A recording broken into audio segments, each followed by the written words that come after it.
Hey, what's up, Pottery Speak fam? We are literally jumping right into this video, leaving no moments behind. I am measuring this kiln. I could not find a tape measure.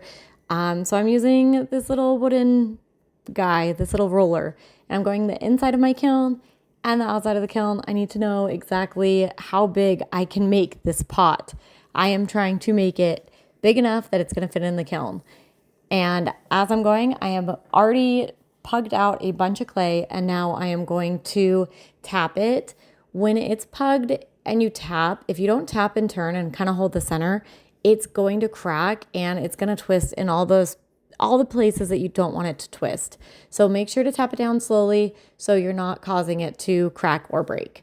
And I'm tapping that top, and we're going to go center this baby. So I'm using a round bat because I'm going to need a little bit more space than what the square bats allow me to have. I'm getting it wet, and as you guys can see, one tiny dot of water, and I'm just lightly tap. I'm not one of the potters that kind of throws their clay. I don't need that nonsense. It stresses me out. I like to just lightly tap it on, make sure it's on there, and we're good to go. I'm making sure it's not going to move around as I'm tapping it, and I know that it's not going to fly because that one little dot of water will surprise you about how much that will actually suction your pot. I don't use a lot of water when I'm centering or when I'm throwing. So I'm still using water, but I don't use too much, if that even makes sense. So we're going to jump right into centering, and I do have a full centering video. I am literally when I sat down, I did not grab all my tools correctly, and I have this whole new toolkit that I created, but I'm not used to pulling it all out, so you'll see me a few times searching for my tools. As I'm going to center this. Remember, keep your elbows down and your hands are always touching. I have an entire video on just centering, and I like to reference that one a lot because centering is one of the hardest processes. This guy, I believe, was about 5 or 6 pounds. I don't really remember exactly. A lot of times when I'm making these videos for myself and I'm just going to create this, I don't measure. So the biggest issue for this is going to be centering, because anything truly over 3 pounds can be a little bit more challenging to center. So take your time here and center slowly. As we push this down, I'm using my entire body weight because this clay was a little bit hard as well. I left it out sitting.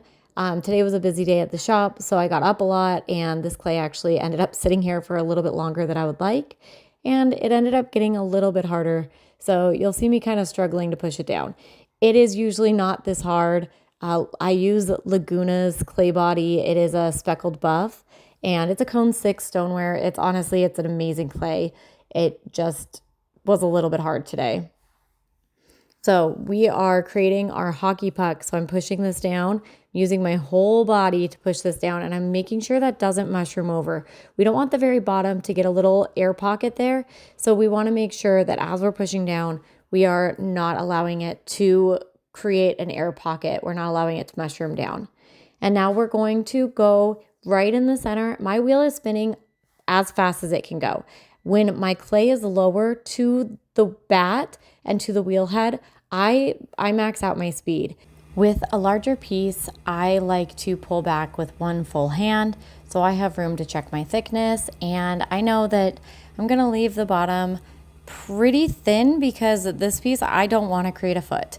So I'm not worried about making sure that there's a lot of room to be able to trim off the bottom. I want this one to be a lot lighter. So I went and got a wooden pin tool because I don't use metal ones when I throw. I only use the wooden ones. They're a lot thinner and they are so much better for throwing. I only use the metal ones when I am hand building. So I checked my thickness, and now I am using both my hands. This is a lot of clay, so I'm trying to make sure that this stays centered as I pull back, and I am opening this piece. So I am pulling back and making sure that I'm regrouping the top while I do this, because I really don't want this to get knocked off center with how heavy this clay is. And now I'm going to compress, go back and forth, and remembering that your clay is like a clock. So if the 12 o'clock is at the very top of your pot, then we are going to be working in that 3 o'clock space. while we're compressing, and then while we're throwing, we're in that 3 to 4 o'clock space. So I'm going to regroup that top, and my left hand, which is the one without tattoos, my left hand is pushing in with my thumb, and I'm indenting the bottom of this pot. And my right hand, my sponge is wrapped completely around my rim, and I am compressing as I'm pulling. So I'm going to show you guys a little bit up close so you guys can actually see, and I'm going to do my first pull. And I thought about editing this out, but my sponge had a hole in it and it caught the whole side. I wanted to show you guys how to fix this. So I did not switch my sponge out, but I am going to just really hold this super, super tight and regroup that clay to get it back. I know a lot of potters that will just scrap it and restart. I like to fix it as I go, and I wanted to show you guys that just because I was having a lot of issues with the sponge. I couldn't find my sponges after I swapped out all my tools, and I was using this one, and it was messing me up left and right throughout this. And I left all of it edited in the video. I didn't edit any of it out because I wanted to show you guys, even if you're struggling with your tools, you can still end up with a beautiful piece. I like to throw fairly, I wouldn't say dry, but pretty damp. I don't like my pot super wet, especially when I'm throwing larger pieces. You don't want your piece to be weak. You almost need it to be as dry as you can get, because we are going to be really pulling this and manipulating it. And if it's too soft, it makes it a lot weaker. So as you're throwing bigger items, try really hard to use less water. And you guys will see my sponge literally keeps taking chunks out of this pot. So my rim is not going to be the most beautiful as I'm going, but I'm not going to change it, and I'm not going to edit this out because I know I can make a beautiful piece out of this. The most important thing is to make sure that I keep taking that sponge and I'm regrouping that rim after every single pull. So my hands are pretending like they're touching through the clay. I always start all the way at the bottom, pulling that weight all the way up, and keep in mind as you get taller, your wheel needs to slow down, and if your wheel is going slow, your hands need to go slow. So it needs to do a full circle before your hand goes up even a tiny, tiny, tiny bit. And I want you guys just keeping that in mind the entire time you're throwing. Anytime you are throwing anything that's even fairly large, even a smaller, say a mug type thing, you don't want your pot to go flying because you're going too fast. So I go a good medium speed here. I'm not flooring it, but I am adjusting my wheel as I'm going taller. And you guys will keep seeing that my sponge just is eating this clay up. I should have just stopped and thrown that sponge away, but I don't usually get a lot of time to video or to actually throw in the studio because we are the owners. So throwing sometimes is actually a little bit more challenging. So when I was here, I was like, today's the day. And I just went through it. And you know what? This piece still turned out beautiful. So stay tuned for that because I want you guys to see how many struggles I went through with making this piece and for how it to turn out at the very end. As I'm going, I want you guys to remember, whenever we are throwing a tall cylinder and we want it to stay a tall cylinder, we want to make sure that we're throwing up and in. We don't want this clay to start flaring out. So every single pull that I am making as I'm going, I am making sure that I am staying up and in this entire time. And I'm showing you guys here, now that my sponge has ripped holes through this whole piece, I ended up getting a huge air bubble. So I was literally just having struggle bus after struggle bus, but this ends up still turning out beautiful. So stay with me because we can fix this. One thing about pottery is even on the crazy days where we're throwing, everything is fixable. Even if it's not going exactly how you see videos on Instagram or YouTube or wherever you're watching those like fast media videos, that's not how it is all the time. So I want you guys to just be able to see this real, like how this pot is turned out and what it ends up being. But you guys can really see that this guy has a giant air bubble in it as I'm going around. and I'm gonna get it out. And I'm gonna show you guys how to get it out. Do you guys see that little air bubble? I'm gonna collar this in, and I'm just gonna keep throwing. You can take a wooden pin tool and stab the bejeebies out of that air bubble and it'll go away. So I'm gonna speed this up and I'm gonna just keep getting this taller and taller and taller and checking with my little wooden roller as I go. It is not gonna be as big as I wanted it to be because we ended up taking those big chunks out because my sponge decided to eat half my clay. So this is not going to be as tall as I wanted it to be, but it'll still do justice on what I'm trying to do. So do you see how this is staying in that collared shape? I'm going to collar it in just a little bit more, but we do want that cylinder all the way up the entire process. And when we're going, we don't want to make sure that it flares because we want to be able to shape it. And honestly, once we flare it out, it's really hard to get it back in. So we don't want to flare it out. Keep in mind, you're creating a volcano the entire way up and in the whole time.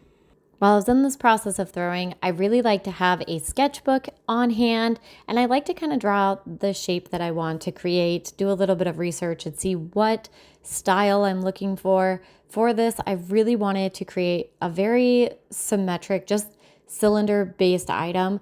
I wanted to be able to carve it almost like a traditional style vase, but really tall, so I can put my peacock feathers that I have at my house sitting in my closet that I've had there for years into something beautiful at my home. So I'm using a wooden rib and I'm just straightening this out. You guys can see my throwing rings, those lines on the pots. Those are called throwing rings. And I'm trying to get some of those out and just by using a tool to get this a little bit more straight. Now I know that I want the top to go in a little bit, so I'm using a collaring system. The technique that I like is a 3-point system. So my middle finger, the pad of my index finger, and my thumb are touching the clay. Those are the only points that are really touching the clay, and I'm slowly bringing it up. Don't use too much water because you can end up getting it too weak and it will collapse in. So we're just using a little bit of water, but we need to make sure that it doesn't collapse, and it will make your piece uneven now. Every time you collar it, it's gonna make your rim a little bit wonky. So make sure to do a pull after that. After you collar it, do a pull and that will make it so it evens it back out. I knew that this was gonna be a little wonky anyways because my sponge ate it, but I knew that I could still fix it.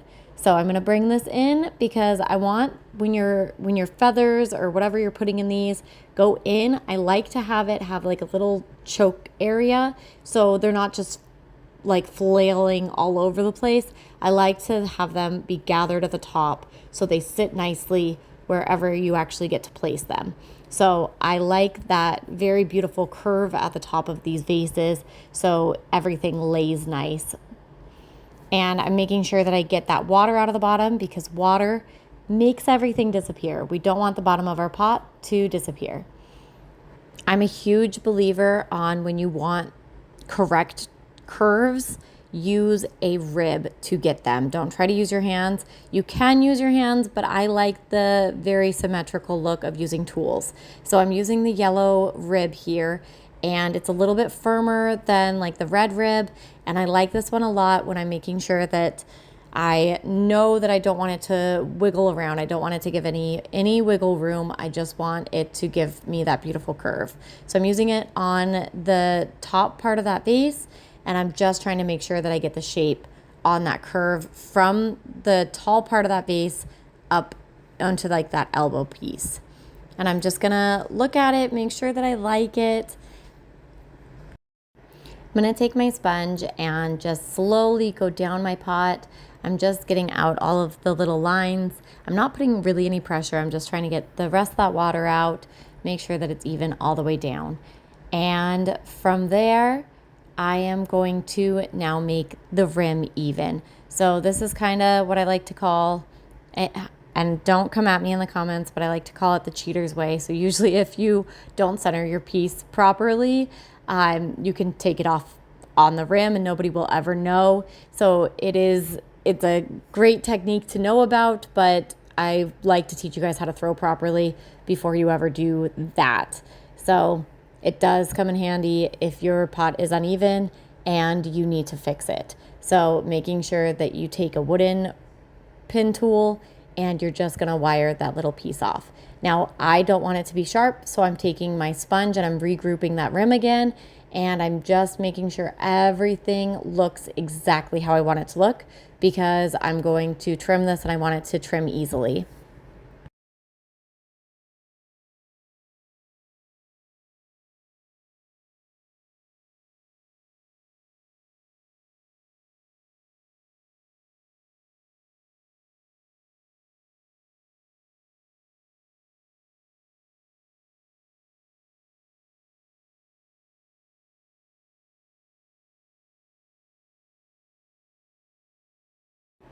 Now I'm going to trim off some of this excess weight on the bottom just by using a straight edge knife tool, and I'm going right from the curve of my pot, and I'm just taking off that extra that I know that I'm gonna have to trim off later, but I don't wanna have to trim it off later. So we're just gonna spin that wheel a little bit and take off all that extra clay right there, so then we don't have to worry about it.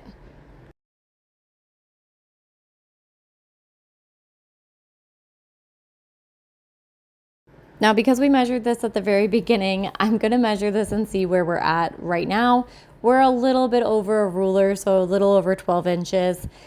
And I know that it's gonna fit, and I could have made this a lot bigger, but honestly, next time I'm gonna stop and grab the correct sponges. I have a whole bunch of sponges that I absolutely love. I just couldn't find them today. So we're gonna wire this baby off, and I'm going to show you guys the trimming portion of it, and we'll see how it turns out. But first things first, if you guys know anything about pottery, we know that it takes forever. So we need it to dry and get leather hard before we can actually trim it. So I'm going to set it up. This shelf right behind me is my shelf here at the Potter's Peak, and I'm just going to let it dry for a few days, come back, trim it all up, and be able to glaze it.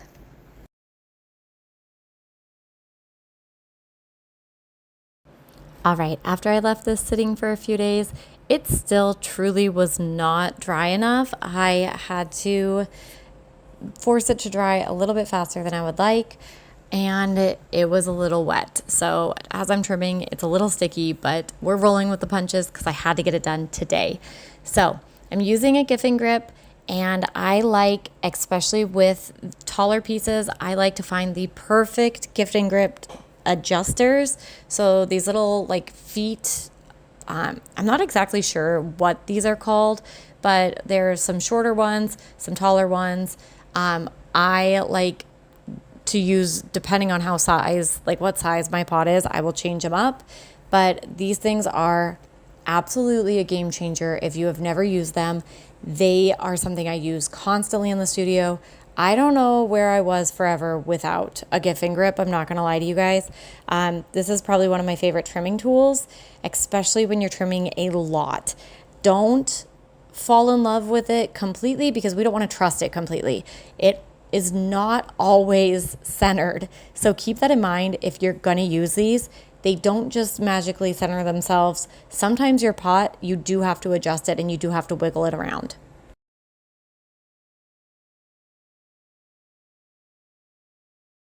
When I am trimming these longer pieces, I like to have a really flat tool as I'm going.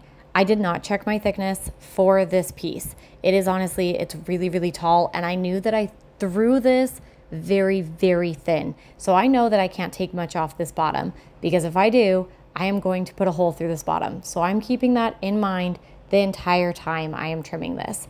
Really, I'm more worried about the walls, and I'm really taking clay off the sides. I know that I threw this fairly thin, so I don't need to take too much clay here. A good way to tell that your pot is still too wet is that your trimmings are actually going to stick to the side of your piece as you're trimming.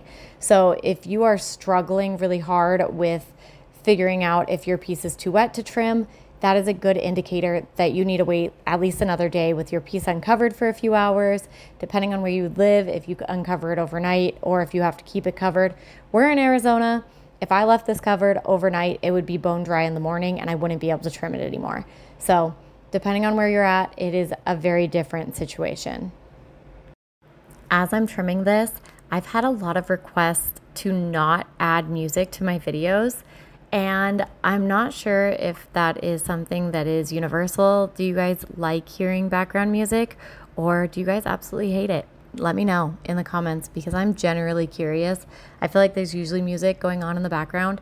I can't have music on the background, like my actual voice, because we are in that community studio and people are constantly talking to me. As you can see, my mouth is moving pretty much this entire video.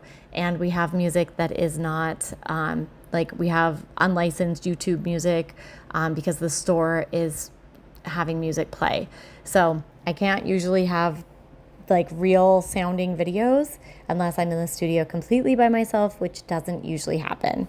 So let me know if you guys want music in those gaps where it's very quiet. Now, as you guys saw, I flipped this the other direction, right side up, and I'm trimming that top because those leg extenders get to that point, it's a stopping point, so I can't go any further. So I like to make sure that I get both sides so this is an even trim all the way through my piece. Because this is going in my house and this one is not going to be for sale, I'm going to decorate it however I please. Usually it's based off of what I think will sell.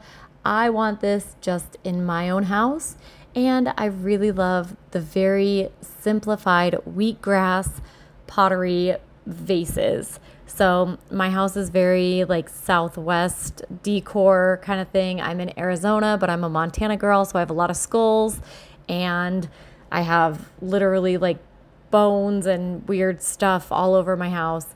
And I like the wheatgrass, like rustic Montana and Southwest style. So I am using a trimming, like a carving tool here.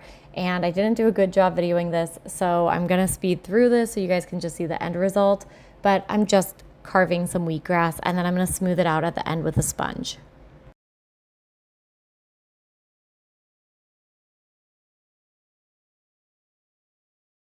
And here is the finished result.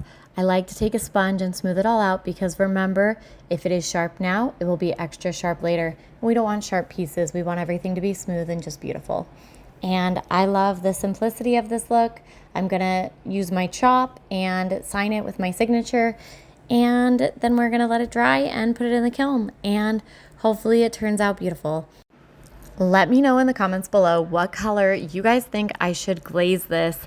I am thinking something more simplistic because I'm putting beautiful feathers. They're going to be peacock feathers in here. I don't think I want it to be a giant piece. I think that I just want it to look beautiful in the end in my house. So I'm going to clean up, and don't forget to subscribe, you guys. Thanks so much for watching. Bye.